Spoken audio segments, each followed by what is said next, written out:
യേശുവെ സ്തോത്രം, യേശുവെ നന്ദി. ആദ്യം തന്നെ പരിശുദ്ധ അമ്മയ്ക്കും ഈശോയ്ക്കും കോടാനുകോടി നന്ദി പറയുന്നു. എൻ്റെ പേര് സോണി ജോയ്. ഞാൻ കൊല്ലം ജില്ലയിലെ നീണ്ടകര ഇടവകയിൽ നിന്നാണ് വരുന്നത്. ഞാൻ 2022 ജൂൺ 10 കൃപാസനത്തിൽ അമ്മ മാതാവിൻ്റെ തിരുസന്നിധിയിൽ വന്ന് ഉടമ്പടി എടുക്കുന്നത്. പരിശുദ്ധ അമ്മ എനിക്ക് എൻ്റെ ജീവിതത്തിൽ ഒത്തിരിയേറെ ആഗ്രഹങ്ങൾ സാധിച്ചു തന്നിട്ടുണ്ട്. ഏറ്റവും വലുത് അമ്മയുടെ സാന്നിധ്യം തന്നെയായിരുന്നു. പരിശുദ്ധ അമ്മയോട് ഞാൻ ആദ്യമായി വെച്ച എൻ്റെ ഉടമ്പടി നിയോഗം, പരിശുദ്ധ അമ്മ വഴി ഈശോയോട് ഞാൻ ചെയ്ത ഉടമ്പടി കൃത്യമായി പാലിക്കാൻ എന്നെ അനുഗ്രഹിക്കണമേ അമ്മ എന്നാണ്. ഓരോ നിമിഷവും അമ്മയുടെ സാന്നിധ്യം എനിക്ക് മനസ്സിലാക്കി തരണമേ അമ്മ എന്നാണ് ഞാൻ ആദ്യം എൻ്റെ ഉടമ്പടി നിയോഗമായി വെച്ചത്. ഇന്ന് ഈ നിമിഷം വരെയും അമ്മയുടെ സാന്നിധ്യവും സംരക്ഷണവും എനിക്കുണ്ടായിരുന്നു. രണ്ടാമത്തെ എൻ്റെ നിയോഗം, എൻ്റെ BSc നഴ്സിംഗ് 4ാം വർഷത്തെ എക്സാം കഴിഞ്ഞതിന് ശേഷമാണ് ഞാനിവിടെ വന്ന് ഉടമ്പടി എടുക്കുന്നത്. ഏറ്റവും നല്ല മാർക്കോടുകൂടി മാതാവ് എന്നെ പാസ്സാക്കണമെന്നാണ് ഞാൻ രണ്ടാമതായി വെച്ച നിയോഗം. അതിൽ പരിശുദ്ധ അമ്മ എന്നെ ഡിസ്റ്റിങ്ഷനോട് കൂടെ തന്നെയാണ് എൻ്റെ BSc നഴ്സിംഗ് 4ാം വർഷത്തെ എക്സാം പാസ്സാക്കിയത്. ശാരീരികമായ ഒത്തിരി ബുദ്ധിമുട്ടുകളൊക്കെ എനിക്കുണ്ടായിരുന്നു പരീക്ഷ സമയത്ത്. പക്ഷേ മാതാവ് തന്നെയാണ് എനിക്ക് എക്സാമിൻ്റെ സമയത്ത് എല്ലാം പറഞ്ഞു തന്നതെന്ന് ഞാൻ വിശ്വസിക്കുന്നു. എൻ്റെ എക്സാം പേപ്പർ നോക്കിയത് പരിശുദ്ധ അമ്മ തന്നെയാണെന്നാണ് ഞാൻ വിശ്വസിക്കുന്നത്. എന്നെ ഡിസ്റ്റിങ്ഷനോടെ മാതാവ് പാസ്സാക്കി. രണ്ടാമതായി എൻ്റെ നിയോഗം, ഞാൻ OETക്ക് പഠിക്കാൻ പോയിരുന്നു. OET എക്സാം എന്നെ പാസ്സാക്കണമെന്നാണ് ഞാൻ രണ്ടാമതായി വെച്ച നിയോഗം. പക്ഷേ OET എക്സാം ഞാൻ എഴുതിയെങ്കിലും 3 Bയും 1 Cയും ആയിരുന്നു എനിക്ക്. 4 മാർക്കിന് എനിക്ക് OET എക്സാം ഫെയിലായി. പക്ഷേ വളരെയേറെ സങ്കടം തോന്നിയെങ്കിലും പിന്നെ എനിക്ക് മാതാവ് ഒരു ധൈര്യം തന്നു. മാതാവ് എന്തോ ഇഷ്ടപ്പെടുന്നുണ്ട്, മാതാവിൻ്റെ ആഗ്രഹം വേറെ എന്തോ ആണെന്ന് എൻ്റെ മനസ്സിലൊരു മാതാവ് എനിക്ക് തോന്നി തന്നു. അങ്ങനെ OET എക്സാം പിന്നെ എഴുതാനുള്ളൊരു സാഹചര്യം എനിക്ക് ഉണ്ടായിരുന്നില്ല. ഞാൻ വർക്ക് ചെയ്യാൻ കയറിയിരുന്നു. അങ്ങനെ ഏകദേശം ഒരു വർഷം കഴിഞ്ഞപ്പോഴത്തേക്കും സൗദിയിലോട്ടുള്ള നഴ്സുമാരുടെ വേക്കൻസികളൊക്കെ വന്നു. സൗദി എനിക്ക് മാനസികമായിട്ട് ഒട്ടും ഇഷ്ടമില്ലാത്തൊരു സ്ഥലമായിരുന്നു. കാരണം അവിടെ പള്ളിയില്ല, കുർബാനയ്ക്കൊന്നും പോകാൻ പറ്റത്തില്ല, അതൊക്കെയായിരുന്നു എൻ്റെ വിഷമം. പക്ഷേ എൻ്റെ ഹസ്ബൻഡ് എന്നോട് പറഞ്ഞില്ല, അവിടെ കുർബാനയ്ക്കൊക്കെ പോകാൻ പറ്റും, അവിടെ പള്ളിയൊക്കെ ഉണ്ടെന്നാണ് എൻ്റെ ഹസ്ബൻഡ് എന്നോട് പറഞ്ഞത്. എൻ്റെ ഹസ്ബൻഡും ആ സമയത്ത് ജോലിയില്ലാതെ വിദേശത്തോട്ടുള്ള ജോലിക്ക് വേണ്ടി നെബോഷ് പാസ്സായിട്ട് സേഫ്റ്റി ഓഫീസറിൻ്റെ ജോലിക്ക് വേണ്ടിയിട്ട് നോക്കുമായിരുന്നു. ഞങ്ങൾക്ക് രണ്ടുപേർക്കും ഒരു സ്ഥലത്തേക്ക് പോകുവാൻ വേണ്ടിയിട്ടാണ് നോക്കിക്കൊണ്ടിരുന്നത്. അങ്ങനെ ഞങ്ങൾ രണ്ടുപേരും സൗദിയിലേക്ക് നോക്കാമെന്ന് വിചാരിച്ച് പരിശുദ്ധ അമ്മയുടെ അടുത്ത് നിയോഗം വെച്ച് സൗദിയിലേക്ക് ഞങ്ങളെ വിടണമേ എന്ന് വിചാരിച്ചിട്ട് നിയോഗം വെച്ച് പ്രാർത്ഥിച്ചു. അങ്ങനെ പക്ഷേ സൗദിയിലേക്കുള്ള ഇൻ്റർവ്യൂസോ കാര്യങ്ങളോ ഒന്നും ഹസ്ബൻഡിന് വരുന്നില്ലായിരുന്നു. അങ്ങനെ ഞങ്ങൾ നിരാശയിലായി. പക്ഷേ എൻ്റെ സൗദി പ്രോസസ്സിങ് എല്ലാം ഇൻ്റർവ്യൂസും കാര്യങ്ങളും അല്ല, എക്സാമിന് വേണ്ടിയിട്ടുള്ള എല്ലാ പ്രോസസ്സിങ്ങും സ്റ്റാർട്ടാക്കിയിരുന്നു. അങ്ങനെ ജൂൺ മാസം അമ്മയുടെ ഇവിടെ വന്നപ്പോഴത്തേക്ക് ഞാൻ നിയോഗത്തിൽ വെച്ചു, പരിശുദ്ധ അമ്മ ഇനി ഞങ്ങൾ ആഗ്രഹിക്കുന്നതല്ല, പരിശുദ്ധ അമ്മ എന്താണോ ആഗ്രഹിക്കുന്നത്, അമ്മ എങ്ങോട്ടാണോ ഞങ്ങൾ പോകാൻ ആഗ്രഹിക്കുന്നത് അങ്ങോട്ട് ഞങ്ങളെ വിടണമേ എന്നാണ് പരിശുദ്ധ അമ്മ എടുത്ത് അടുത്ത നിയോഗമായിട്ട് ഞാൻ വെച്ചത്. എന്തായാലും എൻ്റെ ഹസ്ബൻഡ് അമ്മ മാതാവിൻ്റെ ജന്മതിരുനാൾ മാസമായ സെപ്റ്റംബർ മാസം തന്നെ എൻ്റെ ഹസ്ബൻഡ് ഇൻ്റർവ്യൂ എല്ലാം ശരിയാക്കി അമ്മ ആഗ്രഹിക്കുന്ന സ്ഥലത്തേക്ക് പോകണമെന്നാണ് ഞാൻ അമ്മയോട് നിയോഗമായിട്ട് വെച്ചത്. അമ്മ ആഗ്രഹിക്കുന്ന സ്ഥലത്തേക്ക് ഞങ്ങളെ വിടണമേ എന്നാണ് നിയോഗമായിട്ട് വെച്ചത്. സെപ്റ്റംബർ മാസം തന്നെ എൻ്റെ ഹസ്ബൻഡിന് അബുദാബിയിലേക്കുള്ള ഒരു ഇൻ്റർവ്യൂ വരികയും അത് പാസ്സാകുകയും സെപ്റ്റംബറിൽ തന്നെ വിസ വരികയും ചെയ്തു. ഒക്ടോബർ 18 എൻ്റെ ഹസ്ബൻഡ് അബുദാബിയിലേക്ക് പോയി. അങ്ങനെ എൻ്റെ സൗദിയുടെ പ്രോസസ്സിങ് നടക്കുമായിരുന്നു. അങ്ങനെ ഞാൻ സൗദിയിലേക്ക് എക്സാമിന് ഡേറ്റ് എടുത്തു. സൗദി എക്സാം എഴുതി. സൗദി എക്സാം എനിക്ക് പാടായിരുന്നു, നല്ല ടഫായിരുന്നു. പരിശുദ്ധ അമ്മയെടുത്ത് പ്രാർത്ഥിച്ച് അമ്മയുടെ ഉപ്പ് ഞാൻ എൻ്റെ എക്സാം ടേബിളിലൊക്കെ ഇട്ട് പ്രാർത്ഥിച്ച് വിശ്വാസ പ്രമാണം ചൊല്ലിയിട്ടാണ് ഞാൻ എക്സാം എഴുതിയത്. സൗദി എക്സാം എനിക്ക് നല്ല ടഫായിരുന്നു. ഞാൻ പാസ്സാവുന്നത് തന്നെ വിചാരിച്ചതല്ല. പക്ഷേ എക്സാം റിസൾട്ട് വന്നപ്പോഴത്തേക്കും 500 മാർക്കിന് മാതാവ് എനിക്ക് 604 മാർക്ക് തന്ന് എന്നെ പാസ്സാക്കി. അതിനുശേഷമാണ് മാതാവ് എന്നെ മനസ്സിൽ തോന്നിച്ചത്, സൗദി എക്സാം പാസ്സായ എന്തുകൊണ്ട് നിനക്ക് അബുദാബി എക്സാം എഴുതിക്കൂടാ, അബുദാബിയിലോട്ട് പോകാനുള്ള ഹാദ് എക്സാം എഴുതിക്കൂടാ, അബുദാബിയിലോട്ട് പോകാനുള്ള ഒരു ആഗ്രഹം മാതാവ് എന്നിൽ ജനിപ്പിച്ചു.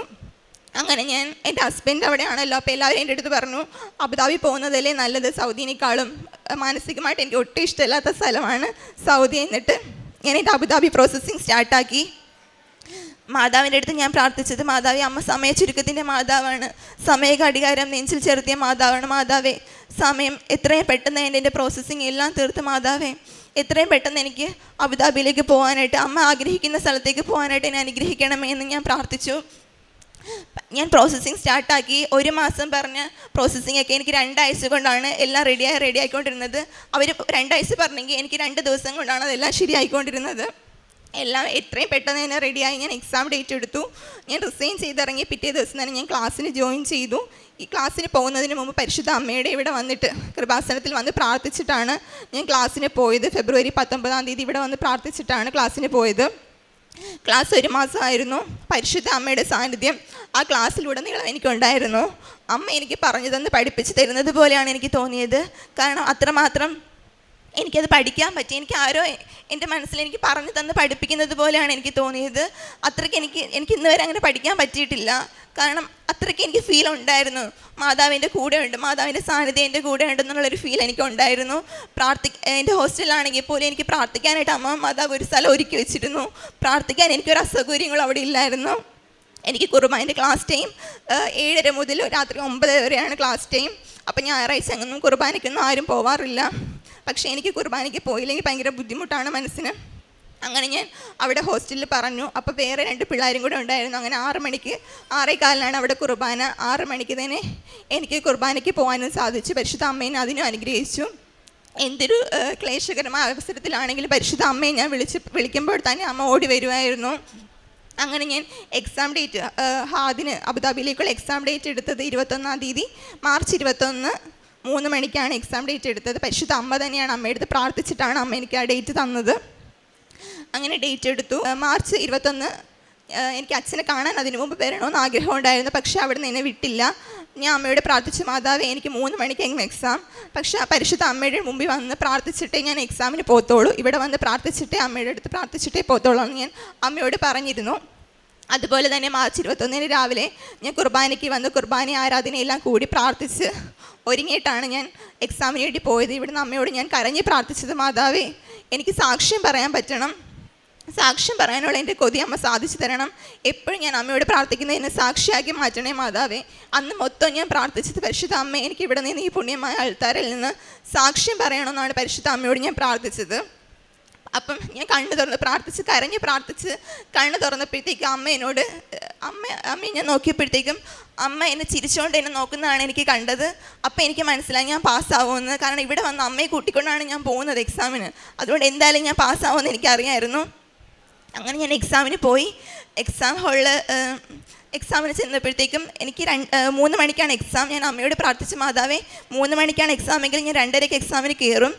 എൻ്റെ എക്സാം 2:30 ആയിരിക്കണം മാതാവേ. കാരണം അമ്മ പ്രത്യക്ഷപ്പെട്ടത് 2:30 മണിക്കാണ്. എനിക്ക് എക്സാം 2:30 മണിക്കായിരിക്കണം. നമുക്ക് സ്ലോട്ട് അനുസരിച്ച് നേരത്തെ എക്സാമിന് കയറാം. ഞാൻ അവിടെ 1 മണിയൊക്കെ ആയപ്പോൾ എത്തി. ഞാൻ അവരോട് പറഞ്ഞു, ഞാൻ 2:15 വരാം, എനിക്ക് 2:30 എക്സാം മതി എന്ന് ഞാൻ പറഞ്ഞു. അപ്പോൾ അവർ പറഞ്ഞു ഓക്കെ 2:15 വരുമെന്ന് പറഞ്ഞു. അങ്ങനെ 2:15 പ്രാർത്ഥിച്ച് ഒരുങ്ങിയിട്ട് ചെന്നപ്പോഴത്തേക്കും കറക്റ്റ് 2:30 ഞാൻ എൻ്റെ വെരിഫിക്കേഷൻ എല്ലാം കഴിഞ്ഞിട്ട് എൻ്റെ എക്സാം സ്റ്റാർട്ടായത് കറക്റ്റ് 2:30. അപ്പോൾ അമ്മയുടെ ഉടമ്പടി ഉപ്പ് എൻ്റെ കയ്യിലുണ്ടായിരുന്നു. അപ്പോൾ സത്യം പറഞ്ഞാൽ എക്സാമിന് ഉടമ്പടി ഉപ്പോ കയ്യിലൊന്നും കൊണ്ട് കയറാൻ പറ്റത്തില്ല. ഞാൻ എൻ്റെ മേഡത്തിനോട് ചോദിച്ചു, മേഡം ഇത് അമ്മയുടെ ഉപ്പാണ്, എൻ്റെ പരിശുദ്ധ അമ്മയുടെ ഉപ്പാണ്, ഇതൊന്ന് കൊണ്ട് കയറിക്കോട്ടെ, എനിക്ക് എൻ്റെ എക്സാം ഹോളിൽ എൻ്റെ ടേബിളിൽ വെക്കാൻ വേണ്ടിയിട്ടാണെന്ന് പറഞ്ഞു. അപ്പോൾ അമ്മയോട് എന്നോട് പറഞ്ഞു, വെച്ചോ. ഇന്നൊരു ടിഷ്യൂ പേപ്പർ തന്നിട്ട് മാതാവിൻ്റെ ഉപ്പ് വെക്കാൻ വേണ്ടിയിട്ട് എനിക്കൊരു ടിഷ്യൂ പേപ്പർ തന്നു. ഞാൻ ടിഷ്യൂ പേപ്പറിനകത്ത് അമ്മയുടെ ഉപ്പ് വെച്ചിട്ട് എൻ്റെ ടേബിളിൽ വെച്ചു. വിശ്വാസ പ്രമാണം ചൊല്ലി നന്നായിട്ട് പ്രാർത്ഥിച്ചൊരുങ്ങിയിട്ടാണ് ഞാൻ എൻ്റെ എക്സാം സ്റ്റാർട്ടാക്കിയത്. ആദ്യത്തെ എക്സാം കണ്ടപ്പോൾ എനിക്ക് ഭയങ്കര ടെൻഷനായിരുന്നു. കാരണം എനിക്ക് ആൻസർ കിട്ടുന്നില്ലായിരുന്നു. വീണ്ടും ഞാൻ വിശ്വാസ പ്രമാണം ചൊല്ലി പരിശുദ്ധ അമ്മയുടെ ഉടമ്പടി കാശുരൂപം എൻ്റെ കൊന്തയിലുണ്ടായിരുന്നു. കൊന്തയെടുത്ത് ഞാൻ പരിശുദ്ധ അമ്മയുടെ ഉടമ്പടി കാശുരൂപത്തിൽ പ്രാർത്ഥിച്ചിട്ടാണ് ഓരോ ആൻസേഴ്സും ക്ലിക്ക് ചെയ്തത്. എൻ്റെ മൗസ് പോയിൻ്റ് ക്ലിക്ക് ആവുന്നത് പോലെ എനിക്ക് അറിയുന്നില്ലായിരുന്നു. കാരണം അത്രത്തോളം സ്പീഡിലാണ് ഞാൻ ഓരോ ആൻസർ ചെയ്തത്. കാരണം എല്ലാം ആരോ എനിക്ക് പറഞ്ഞു, എൻ്റെ മൗസ് പോയിൻ്റ് വേറെ ആരോ പിടിക്കുന്നത് പോലെയാണ് എനിക്ക് തോന്നിയത്. കാരണം അത്രത്തോളം പെട്ടെന്നാണ് ഞാൻ എക്സാം എഴുതിയത്. 3 മണിക്കൂറിൻ്റെ എക്സാമിന് 2 മണിക്കൂർ കൊണ്ട് തന്നെ ഞാൻ എഴുതി കഴിഞ്ഞു. എന്നിട്ട് വീണ്ടും എല്ലാം ഒന്നും കൂടെ നോക്കി വീണ്ടും ഒത്തിരി പ്രാർത്ഥിച്ച് എന്നിട്ടാണ് ഞാൻ ക്ലോസ് ആക്കിയത്. അപ്പം ക്ലോസ് ആക്കാൻ വേണ്ടിയിട്ട് മേഡം വന്നപ്പോൾ ചോദിച്ചു, എഴുതി കഴിഞ്ഞോ, ഒന്നും കൂടെ നോക്കിക്കോ. ഞാൻ പറഞ്ഞില്ല, ഒന്നും നോക്കാനില്ല, ക്ലോസ് ആക്കാം എന്ന് പറഞ്ഞു. അങ്ങനെ ക്ലോസ് ആക്കി. അപ്പം തന്നെ എനിക്കറിയായിരുന്നു മാതാവ് ഈശോൻ്റെ ഇടതും വലുതും ഉണ്ടായിരിക്കണമെന്നാണ് ഞാൻ പ്രാർത്ഥിച്ചത് മൊത്തം. അമ്മ ഈശോൻ്റെ ഇടതും വലുതും തന്നെ ഉണ്ടായിരുന്നു. അങ്ങനെ എക്സാം പാസ്സാവുമെന്ന് എനിക്ക് നല്ല കോൺഫിഡൻ്റ് ആയിരുന്നു. കാരണം പരിശുദ്ധ അമ്മ എൻ്റെ കൂടെ ഉള്ളൊരു സാന്നിധ്യം എനിക്ക് മനസ്സിലായിട്ടുണ്ടായിരുന്നു. അമ്മ ഇവിടെ നോക്കി ഇവിടെ നിന്ന് പ്രാർത്ഥിച്ചപ്പോഴത്തേക്കും പുഞ്ചിരിച്ച മുഖമൊക്കെ എൻ്റെ മനസ്സിലേക്ക് അന്ന് വന്നായിരുന്നു. അങ്ങനെ എക്സാം കഴിഞ്ഞ് ഇറങ്ങിയപ്പോഴത്തേക്കും എല്ലാവർക്കും 5 മിനിറ്റ് കൊണ്ട് റിസൾട്ട് അറിയുന്നതാണ്. പക്ഷേ എനിക്ക് അരമണിക്കൂറായി, എന്തോ കമ്പ്യൂട്ടറിൽ എന്ത് ഇറർ ഉണ്ടായിരുന്നു, അരമണിക്കൂറൊക്കെ ആയി റിസൾട്ട് വരാൻ വേണ്ടിയിട്ട്. അപ്പം ആ സമയത്ത് ഫുള്ള് ഞാൻ പ്രാർത്ഥിച്ചത്, മാതാവേ എന്നെ സാക്ഷിയാക്കിയതിന് ഞാൻ നന്ദി പറയുന്നു, പരിശുദ്ധ അമ്മയുടെ സാക്ഷിയാക്കിയതിന് ഞാൻ നന്ദി പറയുന്നു എന്നാണ് ഞാൻ ആ സമയത്തെല്ലാം അമ്മയോട് പ്രാർത്ഥിച്ചത്.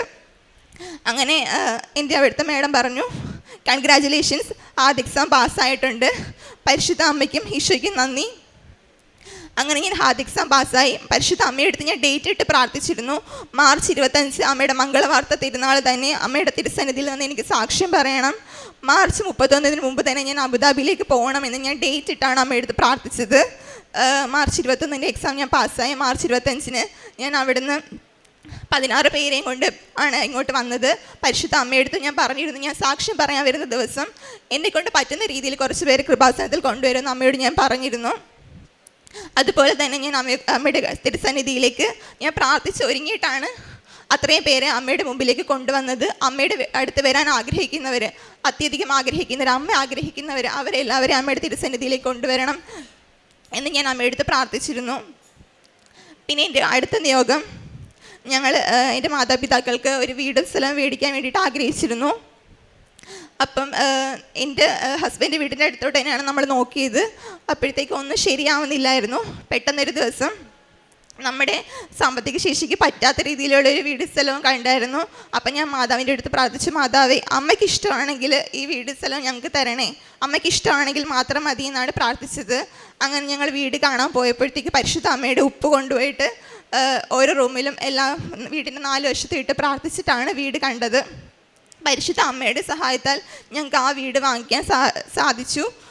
ഡിസംബർ 29 തിരുക്കുടുംബത്തിൻ്റെ തിരുനാളിൻ്റെ അന്ന് ഞങ്ങൾക്കന്ന് ആ വീട്ടിലേക്ക് പ്രവേശിക്കാനും സാധിച്ചു. കാരുണ്യ പ്രവൃത്തികളായിട്ട് ഞാൻ ചെയ്തത്, മറ്റുള്ള ഓർഫനേജുകളിൽ പോയി രോഗികളെ കാണുകയും എന്നെക്കൊണ്ട് പറ്റാവുന്ന രീതിയിലുള്ള സഹായങ്ങൾ ഞാൻ ചെയ്യുകയും ചെയ്യുമായിരുന്നു. ഞാൻ പഠിക്കുന്ന സമയത്തായിരുന്നെങ്കിൽ ജോലിക്ക് കയറുന്നതിന് മുമ്പ് എനിക്ക് ഏറ്റവും ഇഷ്ടപ്പെട്ട ഡ്രസ്സുകളൊക്കെ കഴുകി തേച്ച് മറ്റുള്ളവർക്ക് കൊടുക്കുമായിരുന്നു.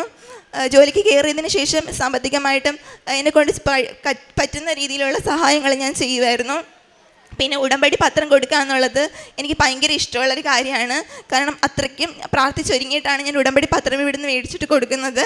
ഞാൻ ഡിസ്ട്രിക്ട് ഹോസ്പിറ്റലിലും പിന്നെ ഞാൻ വർക്ക് ചെയ്യുന്ന ഹോസ്പിറ്റലിലൊക്കെ ഒരു പ്രാവശ്യം ഡിസ്ട്രിക്ട് ഹോസ്പിറ്റലിൽ കൊടുക്കുകയാണെങ്കിൽ ഒരു പ്രാവശ്യം ഞാൻ വർക്ക് ചെയ്യുന്ന ഹോസ്പിറ്റലിൽ കൊടുക്കും. ക്രൈസ്തവർക്കും എല്ലാം ഞാൻ ഉടമ്പടി പത്രം കൊടുക്കുമായിരുന്നു.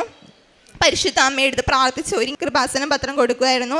അമ്മയെക്കുറിച്ചുള്ള അനുഗ്രഹങ്ങളും എൻ്റെ ജീവിതത്തിലെ അനുഭവങ്ങളും എല്ലാം പറഞ്ഞിട്ടാണ് ഞാൻ പരിശുദ്ധ അമ്മയുടെ പത്രം കൊടുക്കാറുള്ളത്. അവരെയും സാക്ഷികളാക്കി ഉയർത്തണമേ എന്ന് പ്രാർത്ഥിച്ചിട്ടാണ് അമ്മയുടെ പത്രം ഞാൻ കൊടുക്കാറുള്ളത്. ദിവസവും അരമണിക്കൂർ ഞാൻ ബൈബിൾ വായിക്കുമായിരുന്നു. പരിശുദ്ധ അമ്മയുടെ പ്രതീക്ഷീകരണ പ്രാർത്ഥന ഞാൻ 5:15 തന്നെ എഴുന്നേറ്റ് കറക്റ്റ് സമയത്ത് ചൊല്ലുമായിരുന്നു. കൃപാസനത്തിൽ ധ്യാനം, ആഴ്ചയുള്ള ധ്യാനം ഞാൻ മുടങ്ങാതെ കാണുമായിരുന്നു. ആ ദിവസം എനിക്ക് കാണാൻ പറ്റിയില്ലെങ്കിൽ പോലും ആ ആഴ്ചയിൽ ഞാൻ മുടങ്ങാതെ തന്നെ കൃപാസനത്തിലെ ധ്യാനം കാണുമായിരുന്നു.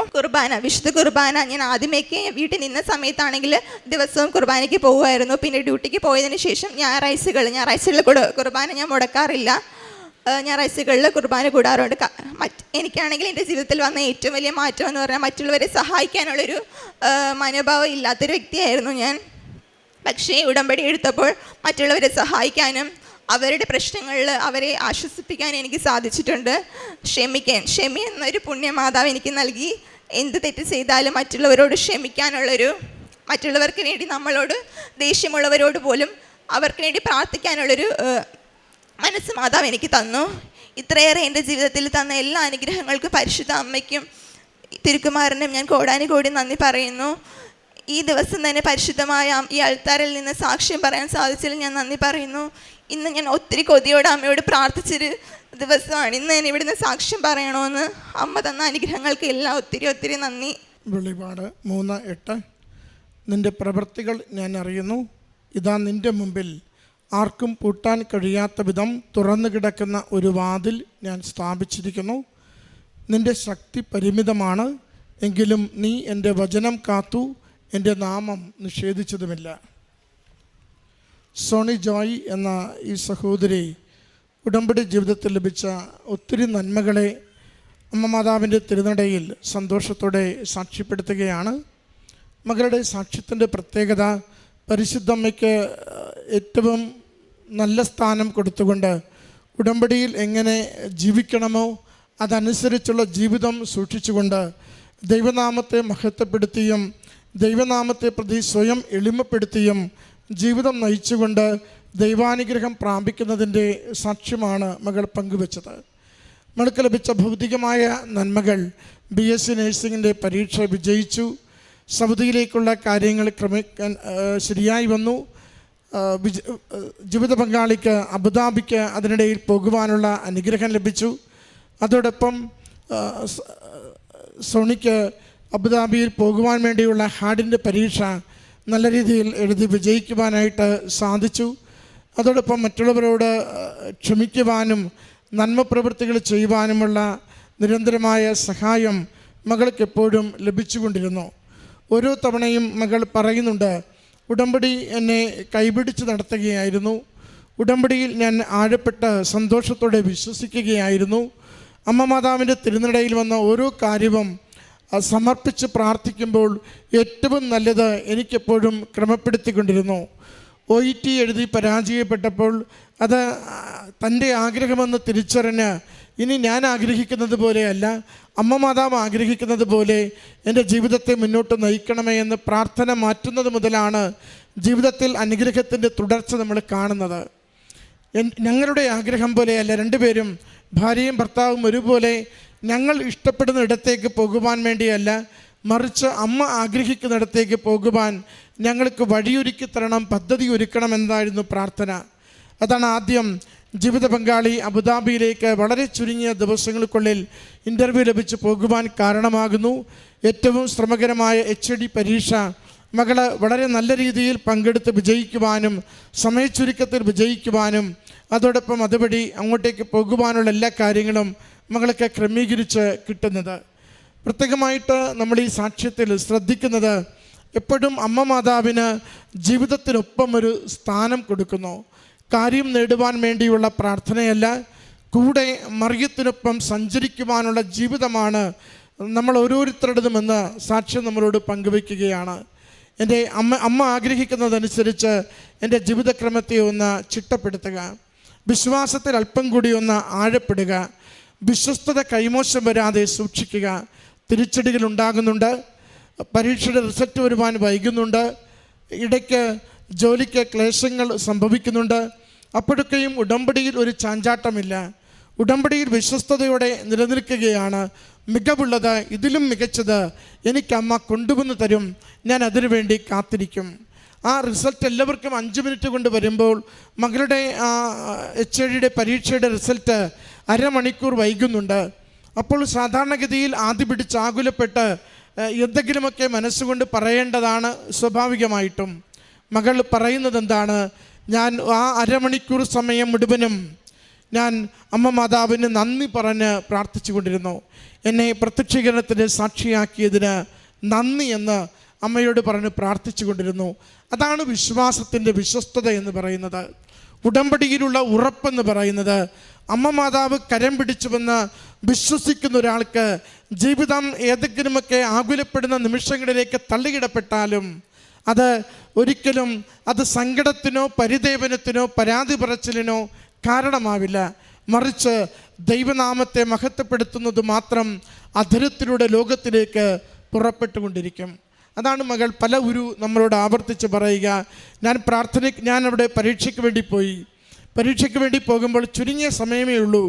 ആദ്യം കൃപാസനത്തിൽ വന്നു, അമ്മയുടെ അരികിൽ പറഞ്ഞു, പ്രാർത്ഥിച്ചു, അച്ഛനെ കണ്ടു, പ്രാർത്ഥിച്ചു, എല്ലാം കഴിഞ്ഞ് അവിടെ നേരത്തെ എത്തി, 1 മണിക്കെത്തി. അവർ പറഞ്ഞു വേണമെങ്കിൽ പരീക്ഷയ്ക്ക് കയറാം. മകൾ പറഞ്ഞു ഇല്ല, 2:15 വരാം. 2:15 വരെ എന്ത് ചെയ്തു? ഞാനത് ഉടമ്പടിയുടെ എല്ലാ പ്രാർത്ഥനകളും ആ നിമിഷങ്ങളിൽ ചെയ്തു. ഒരു ജപമാല ചൊല്ലി, വിശ്വാസ പ്രമാണം ചൊല്ലി, പ്രത്യക്ഷീകരണ പ്രാർത്ഥന ചൊല്ലി, അമ്മയ്ക്ക് എഴുതുവാൻ പോകുന്ന പരീക്ഷകളെയും ആ പരീക്ഷാ സമയത്ത് മുഴുവനും സമർപ്പിച്ച് അമ്മ കൂടെ വരണം, എനിക്കമ്മ കൂടെ ഇരുന്ന് വേണ്ടത് സഹായിക്കണമെന്ന് പറഞ്ഞുകൊണ്ടിരുന്നു. അതൊരു മനസ്സിൻ്റെ ചങ്കുറപ്പാണ്.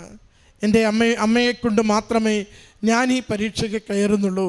അല്ലെങ്കിലോ ലോകത്തിൻ്റെ അരൂപിയാണ് നമ്മളിൽ നിൽക്കുന്നതെങ്കിൽ ആ സമയത്ത് വീണ്ടും അങ്ങോട്ടും ഇങ്ങോട്ടും നമ്മൾ പുസ്തകങ്ങൾ മറിച്ചുകൊണ്ടിരിക്കും, ചോദ്യോത്തരങ്ങൾ കണ്ടുകൊണ്ടിരിക്കും, ദൈവത്തെ വിളിക്കണമെന്ന് പോലുമില്ല. ശരിക്കും പരീക്ഷ എഴുതുന്ന മണിക്കൂർ വരെയും രാവിലെ മുതൽ മകൾ നടത്തിയൊരു പ്രോസസ്സ്, അത് ഉടമ്പടിയോടുള്ള വിശ്വസ്തതയാണ്.